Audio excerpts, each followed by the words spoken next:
자, 38페이지예요. 15번 문제 보죠.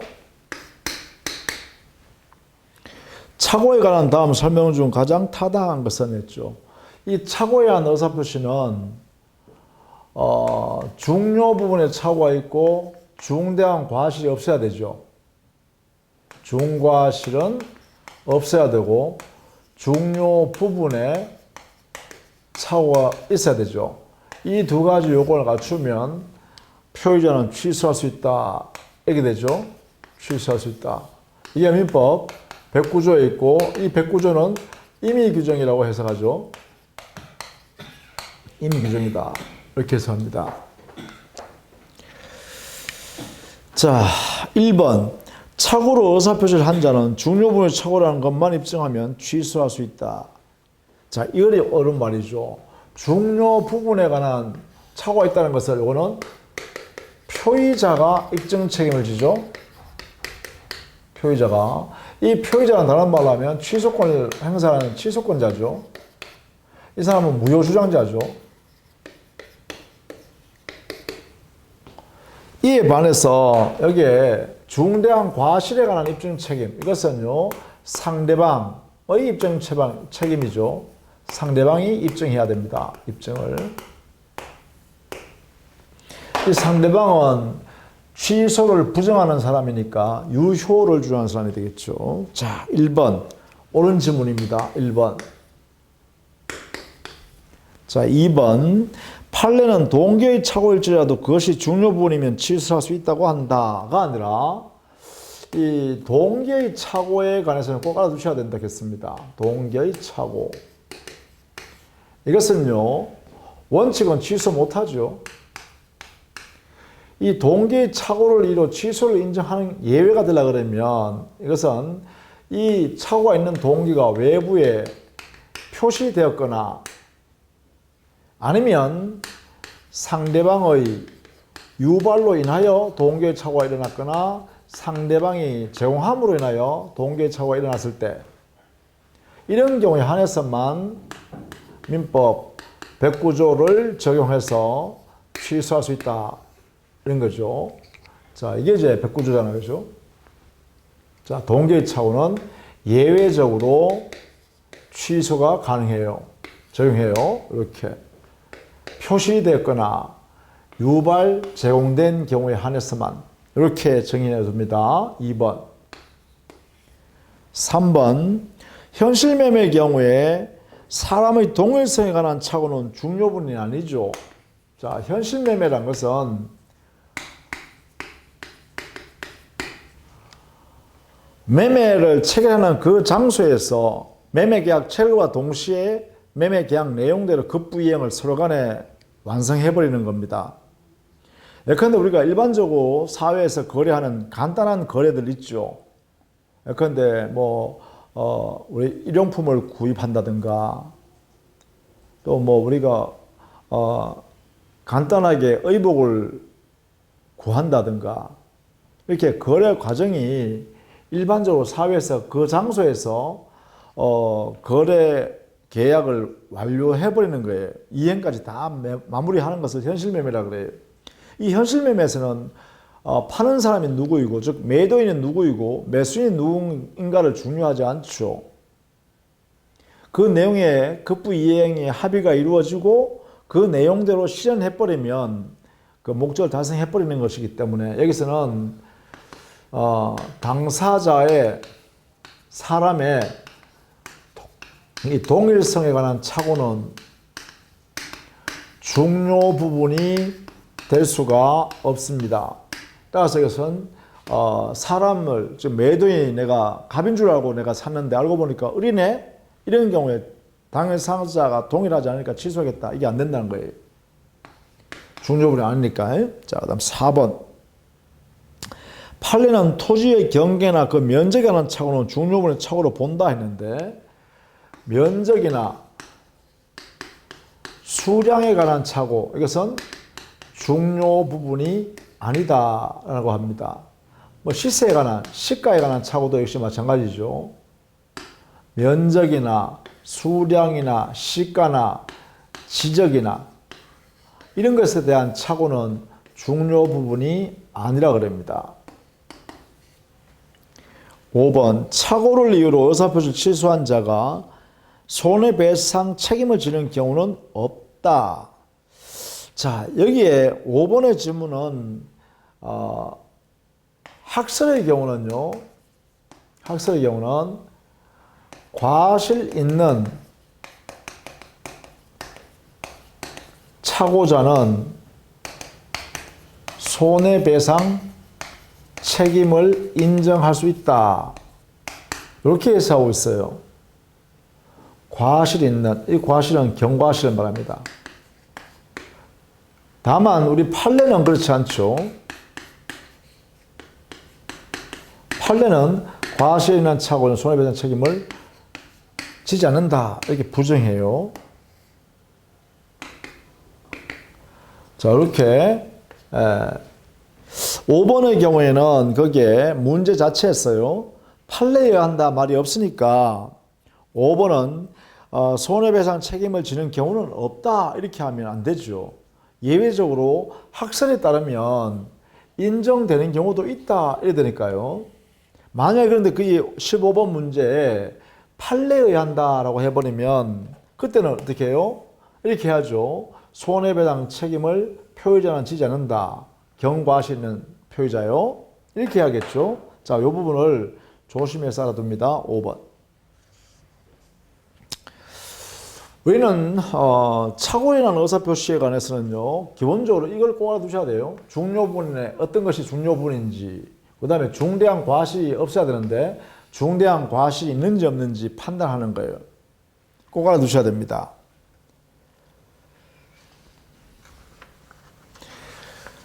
18번 문제 한번 볼까요? 착오로 인한 의사표시에 관한 설명으로 틀린 것은 했죠. 1번 상대방이 착오자의 진위에 동의하더라도 착오자는 의사표시를 취소할 수 있다.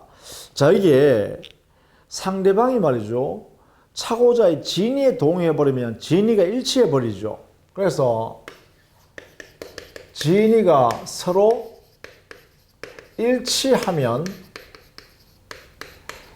일치한 대로 법률행위가 성립해요.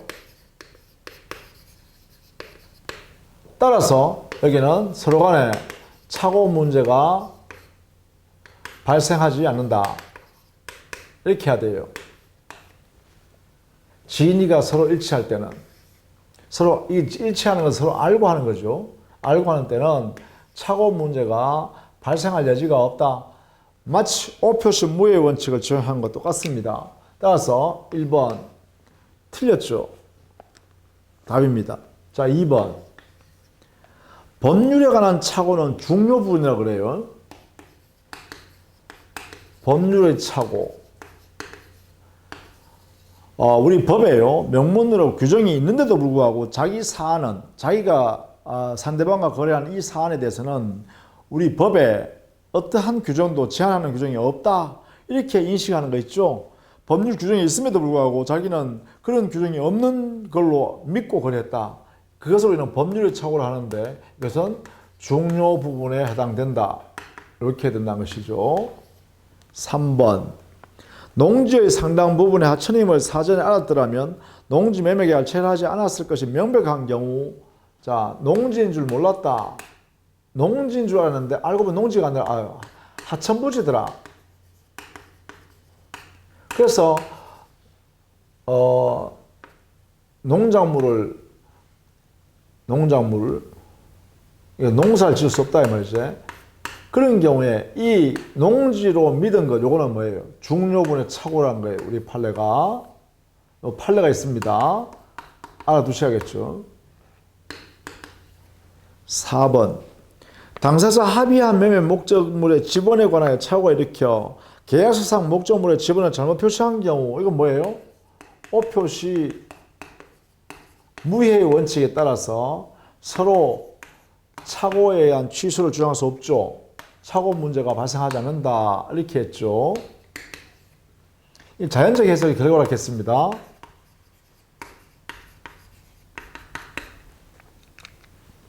5번 토지 소유자가 공무원의 법령 오해에 따른 설명으로 착오에 빠진 경우, 그러면 그 토지 소유자가 국가에 증여하게 된 이유가 뭐예요? 국가 공무원인 국가의 즉 증여받은 상대방인 국가의 공무원이 토지 소유자에 오인하게 만들었죠. 이게 뭐예요? 유발시킨 거죠.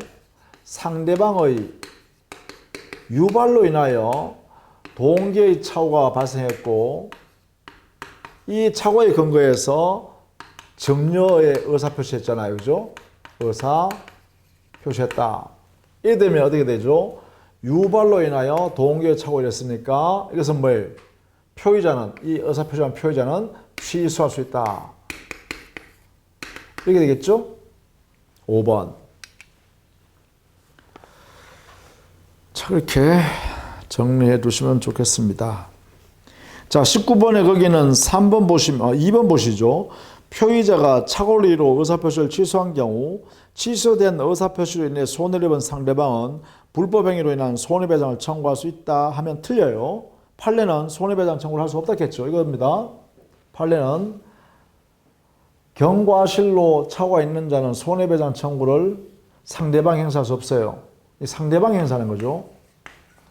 그죠?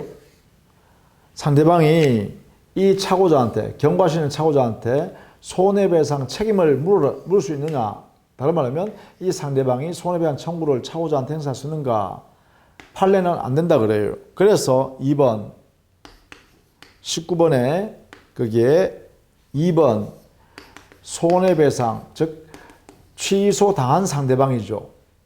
상대방은 손해배상 청구를 누구한테? 취소권 행사한 자, 취소권자에게, 이 표의자죠, 이 사람이. 경한 과실이 있는 자죠. 있는 표의자입니다. 이 사람한테 이 청구권 행사할 수 없다. 이게 판례입니다. 꼭 알아두셔야겠습니다. 그 다음 20번도 착오 문제에 우리 판례를 쭉 정리해 놓은 거예요. 1번에 외형상 의사표시가 일치하지 않더라도 법령의 해석 방법에서 자연적 해석을 통해서 그 표시가 무엇을 의미하는지에 관하여 당사자 간의 공통 의사가 있는다. 자, 20번 1번에는요. 이건 뭐예요? 서로 상대방의 진위를 알고 있는 거죠. 서로 안다. 그러면 자연적 해석을 해야 되고, 자연적 해석하면 오표시가 있더라도 그것은 무효가 되어서 착오에 의한 취소를 주장할 수 없죠. 취소, 이게 안 된다. 되겠죠. 그 다음에 2번, 따라서 옳습니다. 2번. 매도인이 매매계약을 적법하게 해지한 후라면 취소할 법령행위가 존재하지 않으므로 착오가 있더라도 더 이상 매수인은 착오로 이루 그 매매계약을 취소할 수 없다 했는데, 매도인이 해지한 후, 매도인의 해제 후 매수인은 착오에 의한 의사표시 취소가 있으며 취소권을 행사할 수 있다. 이렇게 해야 됩니다. 행사 인정하는 것이 판례입니다. 이렇게 해석해야 합니다. 2번. 그래서 2번이 틀린 질문이네요. 행사할 수 있다고 해야 되는데 행사할 수 없다 했으니까. 3번. 동기의 착오로 이루 표의자가 법령행위를 취소하려면 그 동기를 의사표시의 내용으로 삼는다는 사실을 상대방 표시하고 의사표시 해석상 법령의 내용으로 되어 있다고 인정되면 충분하지 그것을 합의까지 이룰 필요는 없죠. 동기의 착오는 표시가 되었으면 충분하고 법령의 내용으로 하자고 합의까지 할 필요는 없습니다. 표시만 되었으면 동기의 착오에 의한 취소를 허용한다. 이렇게 해석해야죠. 따라서 옳은 질문이네요. 4번. 착오가 법령의 내용에 중요분이 있다고 하기 위해서는 표의자에 의하여 추구된 목적을 고려하여 합리적으로 판단하여 볼 때 표시와 의사의 불일치가 객관적으로 현저하여야 하고, 만일 그 착오로 인하여 표의자가 무슨 경제적 불이익이 입은 경우가 없다면 그때는 중요분이 아니기 때문에 취소 못합니다. 자, 여기에 착오에 의해서 경제적 불이익이 하나도 생긴 게 없다. 불이익이 없다. 라고 한다면 이때는 중요 부분이 아니다 라고 해석합니다. 우리 판례가. 중요 부분이 아니라고 판단하니까 뭐예요? 취소할 수 없다. 이런 이야기죠. 자, 4번의 의미도 잘 알아두십니다. 5번, 착오가 표의자의 중대한 과실을 내는 때는 취소하지 못한다. 여기서 중대한 과실이라 하면 요거 알아두셔야 됩니다. 이것도 판례 태도죠. 표의자의 직업, 당의 법령행위의 목적이나 법령행위의 종류 이런 것들을 비추어 종합해서 이 말이죠. 종합해서 요구되는 주의를 현저히 기여했는가 여부를 따진다. 현저한 부주의가 있으면 중대한 과실, 현저한 부주의가 없으면 중대한 과실이 없다. 이렇게 해석한다는 것이죠. 자, 그래서 옳은 지문입니다. 자, 그 다음에 22번으로 한번 가보시죠. 사례 문제를 한번 착오에 관한 문제를 한번 다뤄보시죠. 22번.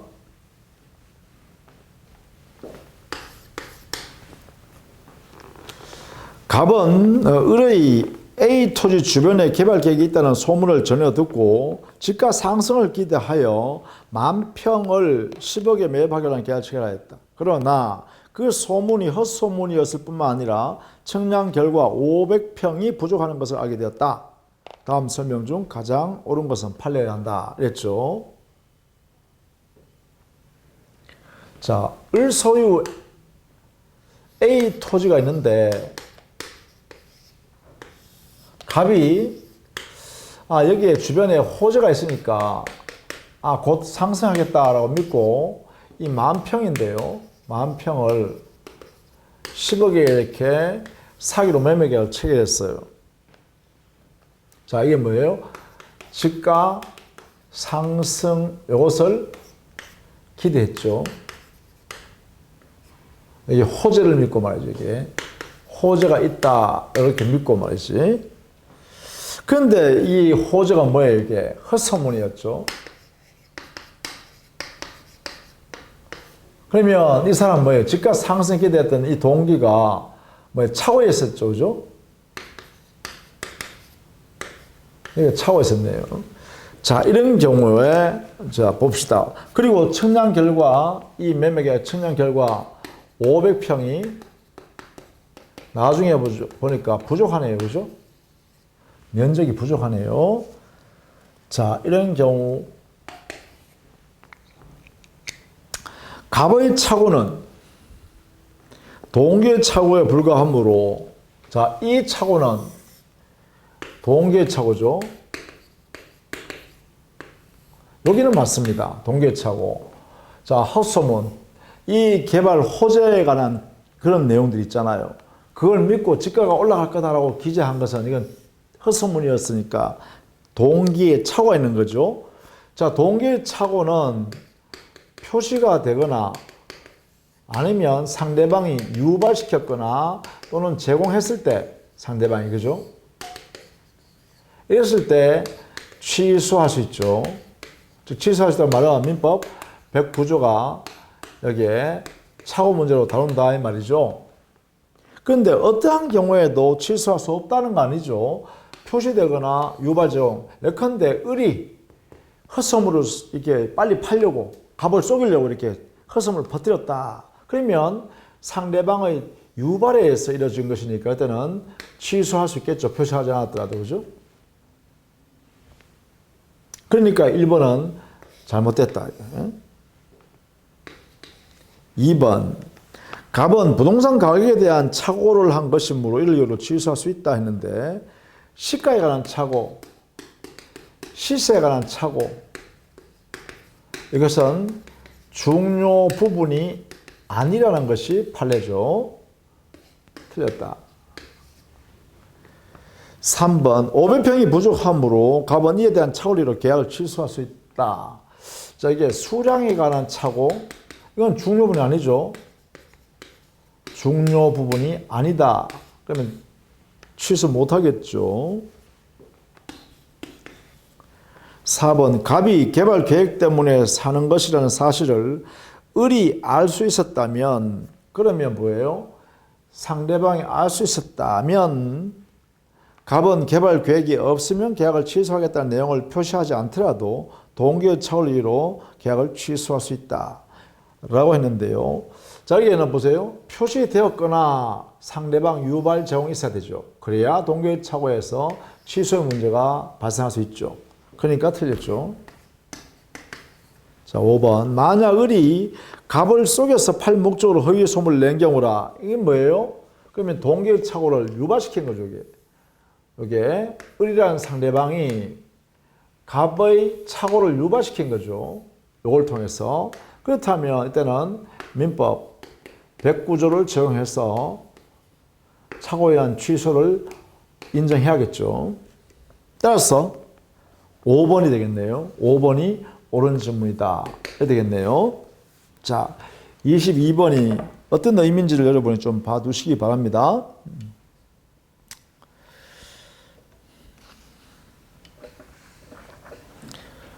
자, 그 다음에 24번 문제도 한번 보시죠. 거기도 판례 내용을 잘 정리해 놨습니다. 당사자가 착오를 이유로 의사표시를 취소하지 않기로 약정한 경우, 자, 우리는 민법 109조 착오에 의한 의사표시 이 규정은 임의 규정이라는 것이 판례. 그러면 미리 취소권 포기하는 것, 이것도 가능하죠. 포기 약정 가능합니다. 유효예요, 유효. 자, 그 다음 2번. 건물과 그 대지를 현상대로 매수한 경우에 부지의 지분이 미미하게 부족하다면 그 매매 계약의 중요분 착오가 되지 않는다.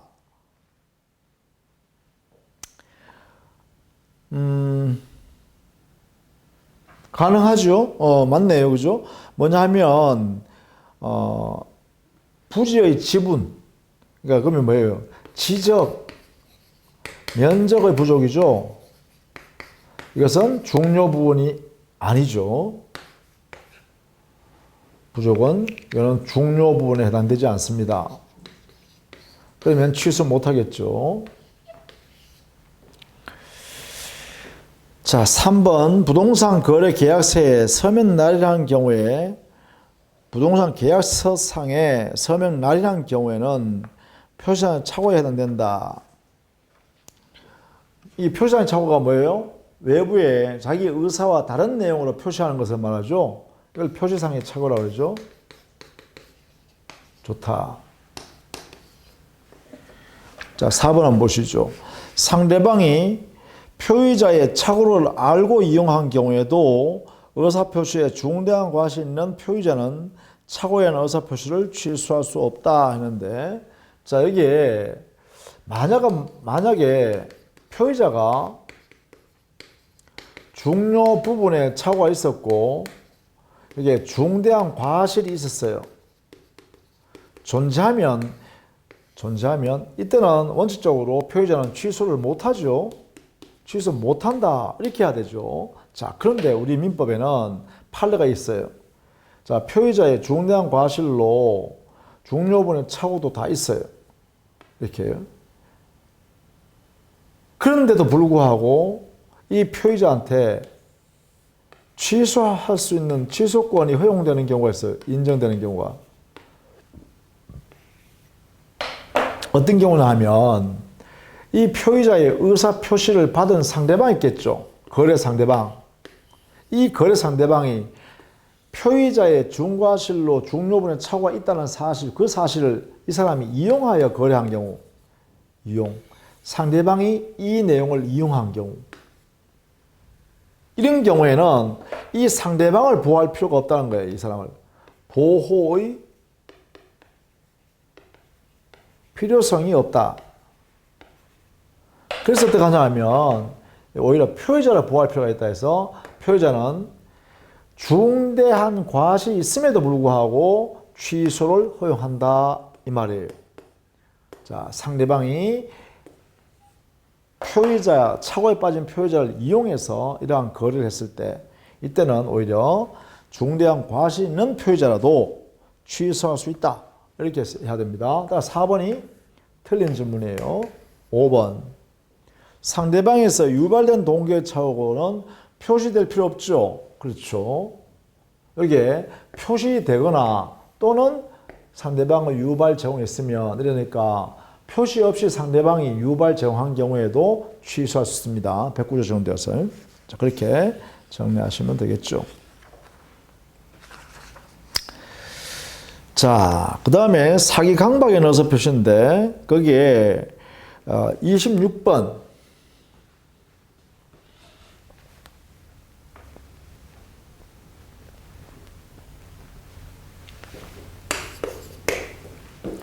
사기로 인한 의사표시 틀린 것은 했죠. 사기로 인한 의사표시는 고의로 사기자가 고의로 위법한 기망행위를 하는 거죠.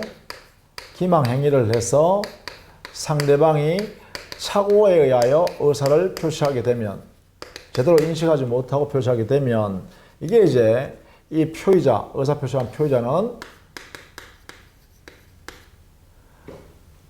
기망당하여 착오에 빠졌기 때문에 의사표시했으므로 취소할 수 있다.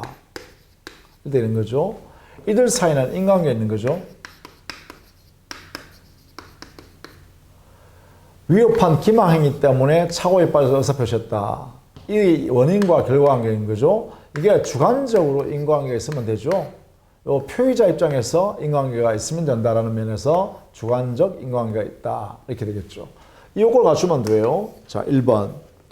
아파트 분양자가 아파트 단지 인근에 공동 묘지가 조성되는 사실을 알면서도 고지하지 않은 것은 설명 의무의 부작이죠. 이것은 뭐냐? 이게 바로 위법한 기망행위죠. 위법한 기망행위예요. 이때 기망행위는 종류 불문이잖아요. 상대방을 진실을 모르게 하는 모든 행위가 여기 들어갈 수 있다. 인정한다는 것이죠. 취소할 수 있다. 기망해야 된다. 우리 판례 태도이기도 합니다. 2번 아파트 분양자의 기망행위가 인정된다면 분양 계약자는 기망을 이유로 분양 계약을 취소하거나 취소를 원하지 않을 경우 손해배상만을 청구할 수도 있다. 가능하죠. 사기 당한 부분에는 위협한 기망행위니까 그러면 그로 인해 손해배상을 청구도 할 수 있고 아니면 취소할 수도 있고 따라서 이게 의사표시 취소권 행사하는 거하고 손해배상을 청구하는 거하고 이것은 병조하는 것이죠. 그죠?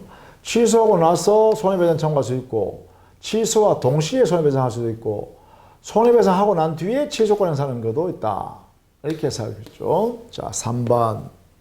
분양회사가 상가를 분양하면서 그곳에 첨단 오락타운을 조성하여 수익을 보장한다는 다소 과장된 선전 광고. 광고 행위는 다소 과장, 거짓이 여기에 들어있다는 것이죠. 이것은 적법하다 이렇게 봐서 기망행위 여기에 집어넣지 않는다. 따라서 취소할 수가 없습니다. 광고행위 이렇게 합니다. 다만 이게 변칙 세일 광고는 이것은 위법한 기망행위에 해당된다 이렇게 했죠. 우리 판례가. 자, 4번. 제3자의 사기에 의한 의사표시를 한 표의자는 자, 제3자의 사기에 의한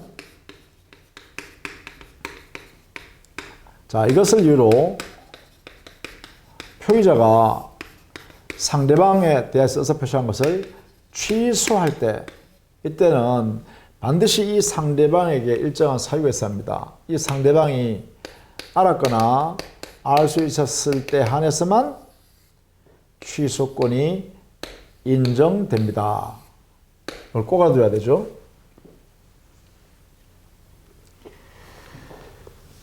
오, 5번.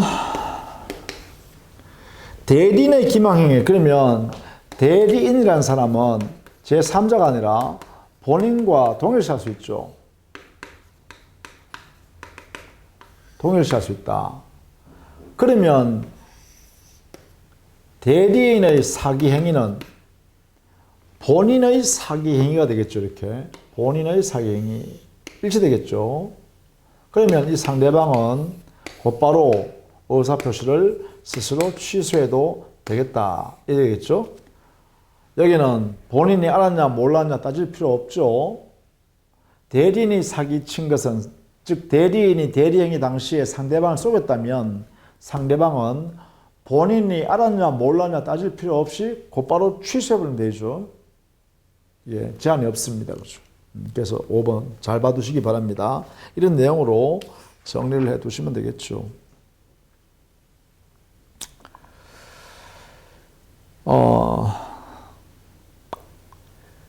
29번 하나 볼까요?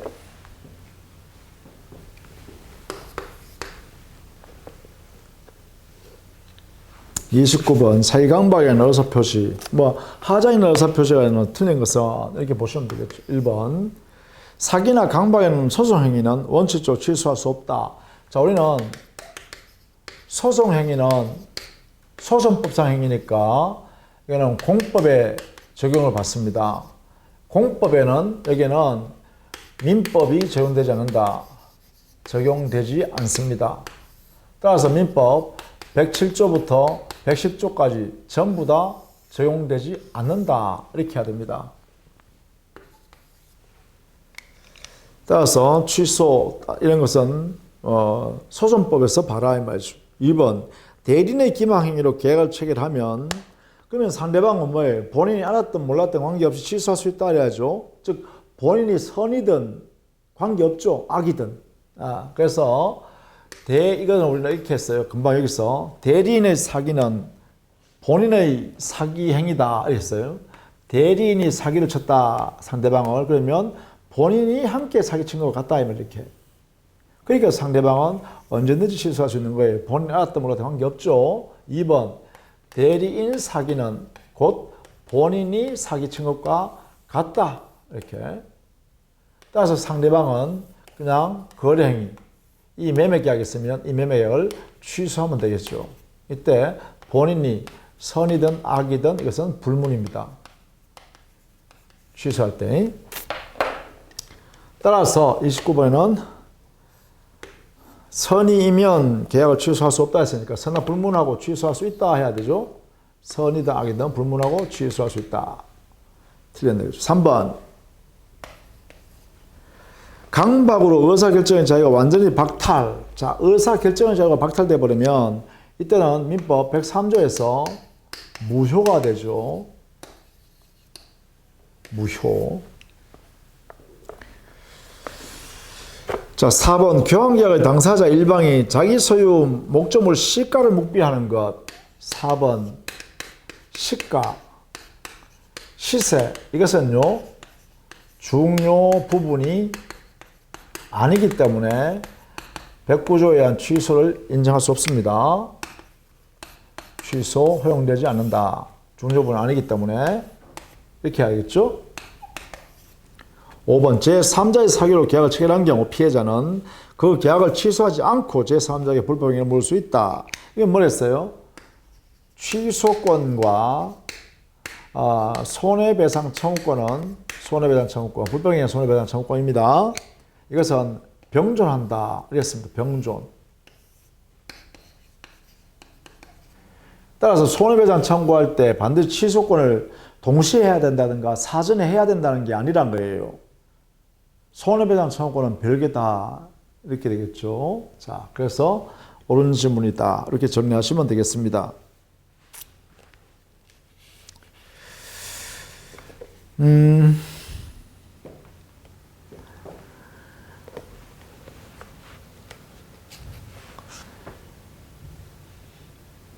32번 한번 볼까요? 32번 의사표시의 효력 발생에 관련한 것인데요.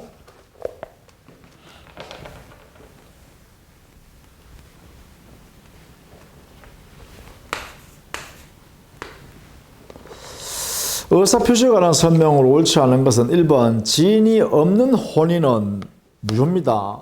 1번 자 혼인이라는 것은 이건 뭐예요? 신분행위죠.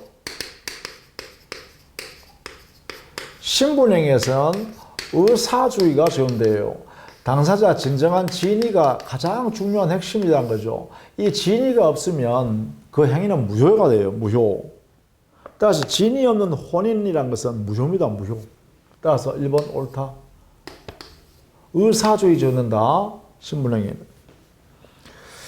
2번 우체통에 넣은 편지가 다른 사람에게 배달된 경우 그것은 발송인의 의사표시 착오이다. 의사표시 착오는 아니죠. 이미 그 봉투 안에 있는 편지지에 이미 자기의 의사표시가 다 돼 있잖아요. 그러면 표의자의 의사가 거기에 그대로 글로 써져 있다면 그것은 뭐 일치되는 것이죠. 따라서 2번의 경우는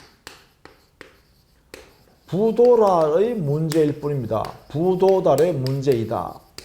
착오 문제가 아니에요. 즉 착오의 문제가 아니다.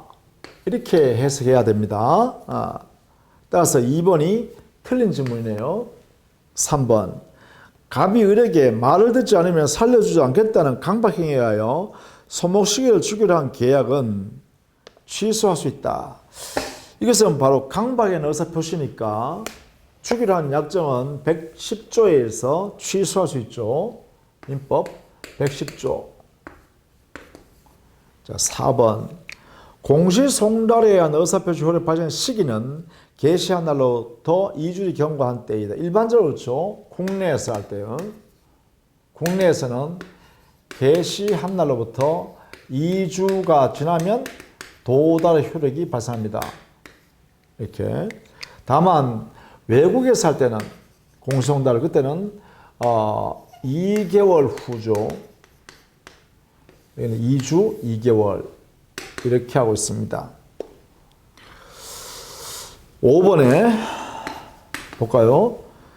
상대방 없는 의사표시에 관해서는 제3자가 사기 행위를 한 때는 표의자는 언제든지 의사표시 취소할 수 있다. 자, 상대방 없는 의사표시일 때는요. 그러면 제3자가 사기 행위했다 그러면 표의자는 이해관계에 있는 상대방이 없잖아요. 그러니까 언제든지 취소할 수 있다 하면 되겠죠. 자, 거기에 33번 문제는 도달주의에 관계되는 것입니다. 도달주의. 우리 민법에 도달주의가 적용되는 것은 상대방 있는 의사표시는 이 상대방에게 의사표시가 여기에 도달하면 이게 도달이죠. 그럼 도달이라는 것은 뭐냐? 상대방의 지배권에 이르러 상대방의 지배권 내에 이르러 그 상대방이 알 수 있는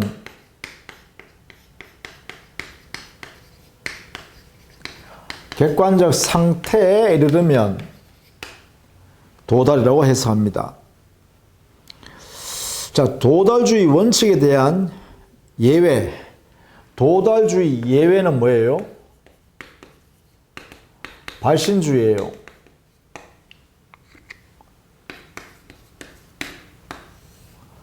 도달주의 예외는 곧 발신주의예요. 그럼 발신주의가 아닌 것은 발신주의 아니면 뭐예요? 도달주의 체제란 것이죠. 따라서 1번이네, 그죠? 1번.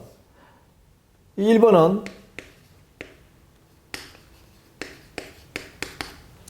수익 향수 여부 최고에 대한 제3자인 수익자의 확답. 이게 나약자가 제3자를 위한 계약에서 나약자가 제3자인 수익자한테요. 얘는 수익의 의사표시할 수 있는 형성권을 가지고 있어요. 근데 이 형성권, 수익의 의사표시할 형성권을 행사하지 않고 있으면 이 나약자는 최고권 행사할 수 있어요. 최고권. 여기에 형성권.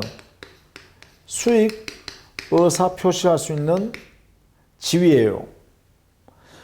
따라서 이 나약자는 수익자한테요. 상당 기한을 정해서 이익을 향수할 거냐, 이익을 받을 거냐, 안 받을 거냐, 이 의사표시를 해달라고 최고할 수 있고, 그 상당기간 내에 받지 못하면, 수익의 의사표시를 받지 못하면,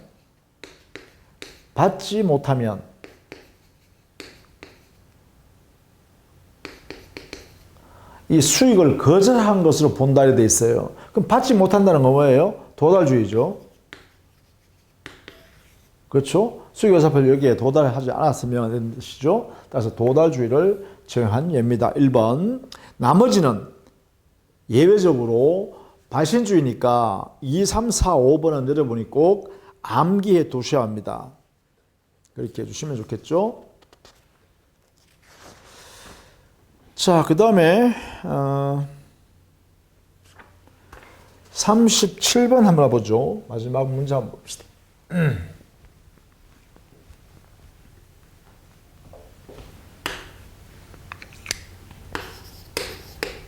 37번. 의사표시 효력 발생에 관한 설명으로 틀린 것은 했습니다. 1번. 표의자가 매매의 청약을 발송한 후 사망하여도, 자, 이미 청약 의사표시를 발송한 이후에 사망하더라도 그 발송한 청약 의사표시에는 아무런 영향을 미치지 않는다. 영향을 미치지 아니한다. 이래 되겠죠. 따라서 도달하면 효력이 발생해버립니다. 따라서 옳은 질문이네요. 1번. 2번. 상대방의 상당한 사유 없이 통지의 수령을 거절한 경우에도 그가 통지한 사실을, 내용을 알 수 있는 객관 상태에 놓인 때는 의사표시 효력이 생긴다. 자, 수령을 거절한 거죠.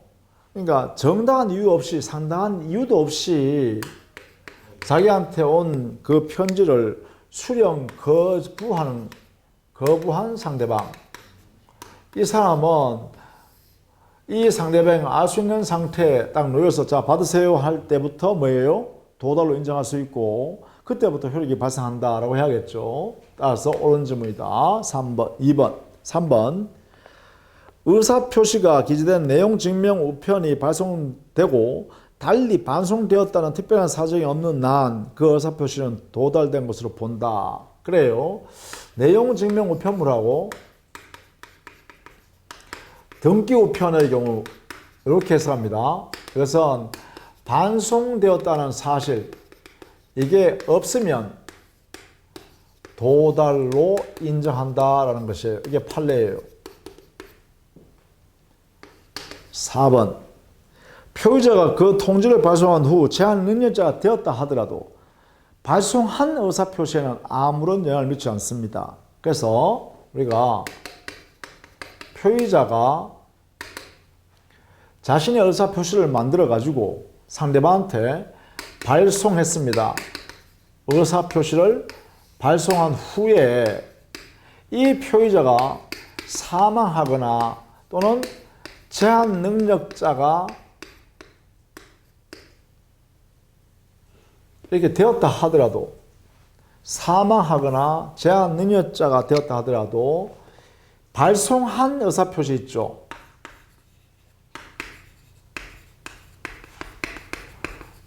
의사표시는 여기 이런 사정은 여기에는 아무런 영향이 없어요. 그래서 이것은 도달하면 효력이 생깁니다. 효력이 발생합니다. 누구한테? 상대방한테. 됩니다. 왜냐? 사망이란 사유, 제한 능력자가 됐다는 사실은 발송한 이 의사표시는 무영향입니다. 아무런 영향을 미치지 않는다. 여기에 이 의사표시가 도달하는 순간 그대로 효력이 생긴다. 이렇게 해석하는 것이죠. 따라서 4번, 이게 지금 해석이 틀렸네요. 5번. 매매계약을 해제하겠다는 내용 증명 우편물이 상대방에 도착하였으나 상대방이 정당한 사유 없이 그 우편물의 수취를 거절했다. 이거 아니에요. 수용을 거부한 상당한 이유도 없이 거부를 했다 하면 이 상대방은 그 내용을 알 수 있는 객관적 상태는 뭐예요? 자, 우편물 왔습니다. 받으세요 라고 제시했을 때 집배원이, 그죠? 그때 바로 도달되었다고 인정할 수 있다. 이렇게 했죠? 도대로 볼 수 있다. 이렇게 해석해야겠죠. 옳다. 그렇죠. 자, 이렇게 해서 의사표시에 관한 내용을 기본적인 내용, 또 중요한 내용, 지문들을 쭉 살펴봤습니다. 중간중간에 제가 두고 넘어간 것은 여러분이 스스로 확인하면서 꼭 풀어보시고, 틀린 문제는 반드시 밑에는 해설만 가지고 하지 마시고 기본 교재에 가셔가지고 확인하셔야 됩니다. 확인하셔가지고 이런 내용을 이렇게 문제를 만드는구나 라고 여러분 스스로 한번 파악해 보시는 게 좋겠습니다. 자, 다음 시간부터는 대리에 관한 내용을 정리하도록 하겠습니다. 자, 수고했습니다.